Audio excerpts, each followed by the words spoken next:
Welcome back to Shashwat 369 channel స్వాగతం. ఈరోజు ఆంధ్రప్రదేశ్ ఓట్ల పండుగ ఎలా అంటే ఒక టైటిల్తో మనం వచ్చాం. 18 సంవత్సరాలు నిండిన ప్రతి ఒక్కరు కూడా ఓటు హక్కును వినియోగించుకోవాలి. ఒక మంచి నాయకుడిని, ఒక మంచి లీడర్ని ఎన్నుకోవాలి.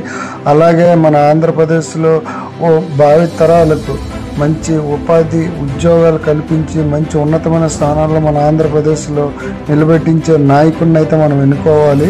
ఆ దమ్ము ధైర్యం ఉన్న నాయకుడిని ఎవరైనా మీరు ఎన్నుకుంటారని మనసారా కోరుకుంటున్నా. అలాగే మన ప్రతి ఒక్కరు కూడా డబ్బుని మద్యాన్ని ఆశించకుండా తాను అమూల్యమైన ఓటును వినియోగించి ఒక మంచి లీడర్ని, మన దేశ గౌరవాన్ని కూడా కాపాడుకుందాం. అలాగే మన ప్రపంచంలోనే మన నెంబర్ 1 దేశంగా ఆంధ్రప్రదేశ్లో, మన ఇండియాలో నెంబర్ 1 రాష్ట్రంగా ఎదగాలని మనస్ఫూర్తిగా కోరుకుంటున్నాం. అలాగే వీడియో మీకు నచ్చినట్టయితే లైక్ చేయండి, షేర్ చేయండి, సబ్స్క్రైబ్ చేయండి. Thank you for watching. Thank you.